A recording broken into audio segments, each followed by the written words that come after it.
सभी मसीह भाई बहनों को प्यार भरी जय मसीह की।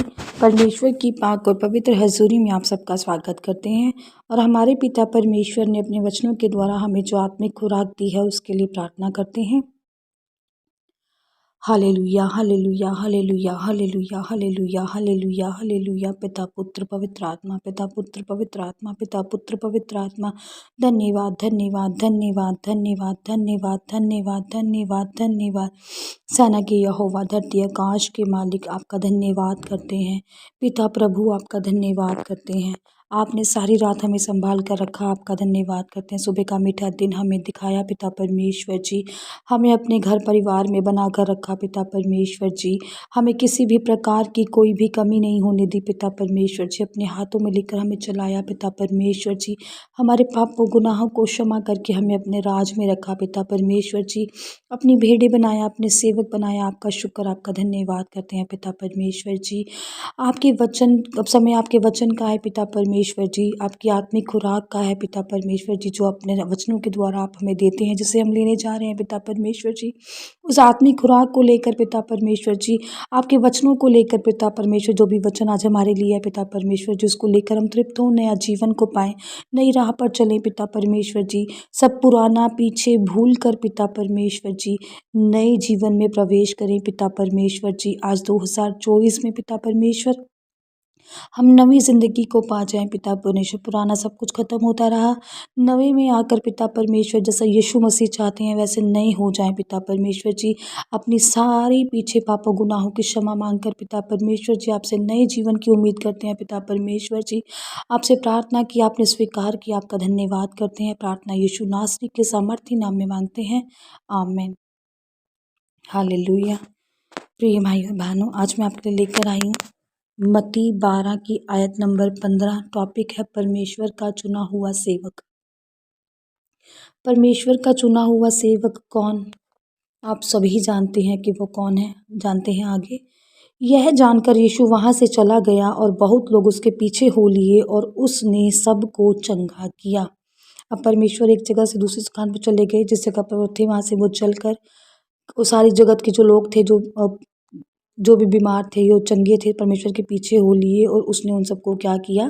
चंगा भी किया। बीमारों को चंगाई दी, जो ठीक थे उनको नया आत्मा दिया पिता परमेश्वर ने और वो चंगे हो गए। आगे पढ़ते हैं, और उन्हें चिताया कि मुझे प्रकट ना करना। अब आप सब जानते हैं कि परमेश्वर जो थे वो अपने आप को साबित करने, प्रूव करने या अपना डंका बजवाने के लिए नहीं आए थे। परमेश्वर बहुत ही नर्म, भोले किस्म के और बहुत ही दयालु किस्म के इंसान थे। परमेश्वर लोगों की सेवा करते थे, सबको चंगा करते थे। परमेश्वर पर उनसे वाहवाही नहीं चाहते थे। परमेश्वर जो भी करते थे प्रभु यीशु मसीह, वो निस्वार्थ करते थे। उनमें ये नहीं था कि आज मेरी ही महिमा हो, मेरे ही नाम को ऊंचा किया जाए, देखो उसने चंगा कर दिया। आज बहुत सी चर्चों में ऐसे होते हैं, सब पापा जी पापा जी पापा जी करते रहते हैं। अपने पास्टरों को ही लोगों ने भगवान बना लिया है। यीशु मसीह ऐसा नहीं करते थे। यीशु मसीह बड़े ही सरल और नरम स्वभाव से लोगों की सेवा करने में विश्वास करते थे, अपने नाम की महिमा करने में नहीं। और हमें भी परमेश्वर ने ऐसा ही होने के लिए कहा है। हालेलुया।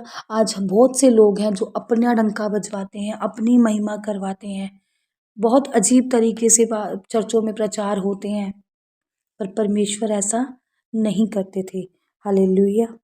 वो कहते थे कि मुझे किसी को प्रकट ना करो, इट मीन्स कि मुझे इतनी कोई डंका बजवाने की ज़रूरत नहीं है। परमेश्वर, शायद हो सकता है कि परमेश्वर को पता था, परमेश्वर के मैं प्रिय पुत्र हूँ और मैं से मसीहा हूँ, परमेश्वर का भेजा हुआ मसीहा हूँ, और शायद जो मैंने अभी काम करने हैं, और इसका ये भी मतलब हो सकता है कि जो प्रभु ने बड़े बड़े काम करने थे वो समय से पहले ही अगर हो जाते, या समय से पहले ही दुश्मनों को पता लग जाता और समय से पहले ही परमेश्वर को क्रूस पर चढ़ाया जाता, तो वो काम शायद रुक जाते। इसीलिए परमेश्वर अपने आप को प्रकट करना नहीं चाहते थे। और परमेश्वर को ऐसी आदत भी नहीं थी कि वो अपना डंका बजवाएं, अपनी वाहवाही करवाएं। परमेश्वर बड़े ही नरम, दीन और प्यार किस करने वाले इंसान थे। वो अपनी महिमा कराने के लिए नहीं, बल्कि लोगों को चंगाई देने के लिए आए थे। हालेलुया। वो कहते हैं ना, अब कई लोग, अगर मैं हो जाता है कभी कि मैंने अच्छी सब्जी बनाई है तो मेरी आज बड़ी प्रेज़ हो, बड़ी तारीफ़ हो, पर परमेश्वर ऐसे नहीं थे। वो कहते थे मैं काम कर भी दूँ और किसी को पता भी ना चले, और हो सकता है कहीं ऐसा भी होता हो। वो इस तरह से काम करते थे कि हम अगर उस टाइम पर वहाँ पर होते ना, और प्रभु किसी को चंगा कर देते हमारे साथ वाले घर में, तो हमें पता भी नहीं चलता। हालेलुया। आगे बढ़ते हैं, ताकि जो वचन यशायाह भविष्यवक्ता के द्वारा कहा गया था वह पूरा हो। अब यशायाह भविष्यवक्ता के द्वारा पहले ही ये भविष्यवाणी हो चुकी थी, पहले ही शब्द निकल चुके थे कि मैंने पहले भी आपको बताया था कि मसीहा आएगा और वो सबको चंगियाई देगा, पर अपनी महिमा नहीं कराएगा। हालेलुया। 18 नंबर आयत में हम देखते हैं, देखो यह मेरा सेवक है, परमेश्वर ने कहा, परमेश्वर ने इससे भेजा, जिस मसीहा को भेजा, परमेश्वर ने कहा देखो वह मेरा सेवक है, उसको मैंने भेजा है, वो बड़े बड़े काम करेगा, वो मुर्दे जलाएगा, वो कोढ़ियों को शुद्ध करेगा, बपतिस्मे देगा, बहुत से वो काम करेगा जिसे मैंने उसके लिए चुना है।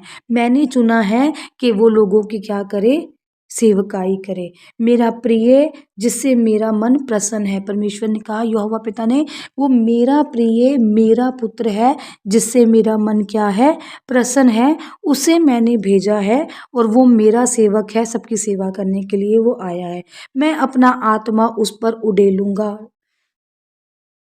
परमेश्वर का वचन भी है, परमेश्वर ने कहा है अंत के दिनों में मैं अपना आत्मा तुम पर उड़ेलूंगा। और यहाँ जो आत्मा था परमेश्वर ने पहले से ही यीशु मसीह पर उड़ेला हुआ था, और वह अन्य जातियों का न्याय का समाचार देगा। अन्य जातियां मतलब सब जातियों को, ना उसमें पंजाबी, ना सिख, ना हिंदू, ना ईसाई, ना मुसलमान, सब जातियां परमेश्वर के सुसमाचार को सुनेंगी। हालेलुया। अन्य जातियाँ सब जो मतलब परमेश्वर, कोई मसीहा, कोई मसीह, परमेश्वर ने कोई कहीं भी पूरी बाइबल में लिखा नहीं है कि मसीह मसीह हैं हम लोग या मसीह थे। परमेश्वर सबके लिए आए थे। परमेश्वर ने कोई हिंदू मुस्लिम सिख इंसान नहीं बनाए। परमेश्वर ने सबको इंसानी रूप दिया है और इंसान बनाकर भेजा है। ये जो शुरू से चलता आ रहा है, सबने अ, अपनी ही मनोकामनाओं से सबने जो किया है, जो हो रहा है, सबकी अपनी ही मनगढ़ंत कहानियाँ हैं।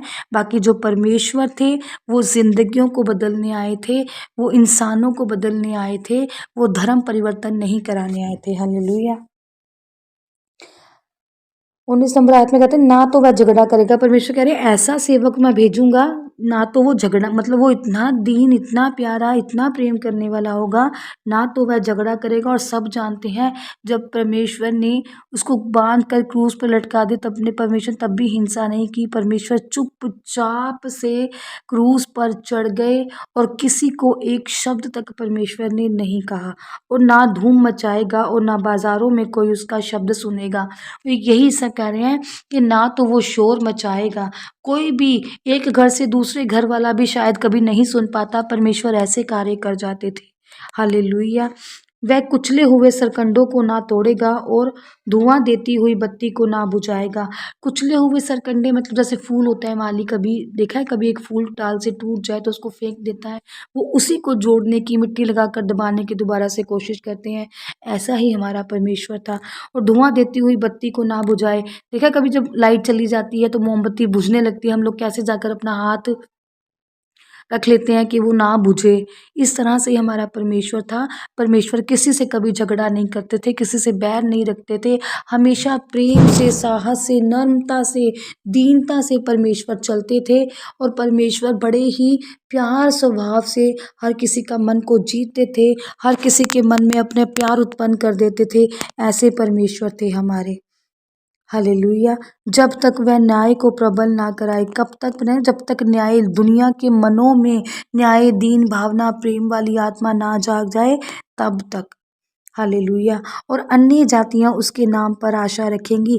अन्य जातियां मतलब सब लोग, अंत के दिनों में क्या होगा, सब लोग परमेश्वर के आगे झुकेंगे, परमेश्वर की महिमा करेंगे, परमेश्वर की आराधना करेंगे, परमेश्वर को ऊंचा करेंगे, क्योंकि परमेश्वर ने कहा है अंत के दिनों में मैं अपनी सब अंत के दिनों में मैं अपनी आत्मा तो उन सब पर उड़ेलूंगा। पिता परमेश्वर ने कहा है हर एक घुटना झुकेगा, हर एक जीभ मेरा अंगीकार करेगी। पिता परमेश्वर कि ये वचन है, ये वचन आपकी ज़िंदगियों में बने रहें, और परमेश्वर आप सबको इन वचनों के द्वारा ब्लेस करे। मैं प्रार्थना करती हूँ पिता परमेश्वर जी, नया साल नया दिन आपने हमें दिया है खुदावंदा जी। आज का नया दिन पिता परमेश्वर जी हम सब की ज़िंदगियों में जितने भी लोग इस वचन को सुन रहे हैं पिता परमेश्वर जी, इन सब के जीवनों में ये वचन कार्य करे पिता परमेश्वर जी। आप इनको नया जीवन दे खुदावंदा, नया दिन नई उम्मीद पिता परमेश्वर जी। आज हम सब प्रण करते हैं, प्रार्थना करते हैं सब जन मिलकर कि पुराना जीवन छोड़कर हम परमेश्वर जिस तरह से चाहते हैं, वचन जिस तरह से चाहते हैं, हम उस तरह से अपने जीवन को बनाएं और परमेश्वर को महिमा मिले, हमारे पिता को महिमा मिले जिसने हमारे लिए क्रूस पर अपनी जान दे दी, जिसने हमारे लिए अपना पाक पवित्र लहू बहाया, जिसने हमारे लिए कोड़े खाए, जिसने हमारे लिए स्लीव पर जान दी अपनी पिता परमेश्वर ने, कंडों का ताज जिन्होंने अपने सिरों पर हमारे लिए पहना। हम जैसे वो चाहते हैं वैसे उनके बच्चे बने, क्योंकि एक पिता जिस रीति से अपने बच्चे को देखना चाहता है, उन बच्चों का फ़र्ज़ बनता है कि वो अपने पिता की आज्ञाओं का पालन करें। और आज मैं प्रार्थना करती हूँ कि आप सब अपने पिता की आज्ञा का पालन करने वाले हो जाएं। परमेश्वर आपको अक्ल दे, बुद्धि दे, आपको ब्लेस करे, आपको बहुत सी खुशियाँ दे पिता परमेश्वर जी। नए साल में आपको नया बनाए, आपके रुके कामों को पूरा करें जिससे आप प्रसन्न हों और नाच टाप के परमेश्वर की महिमा करें।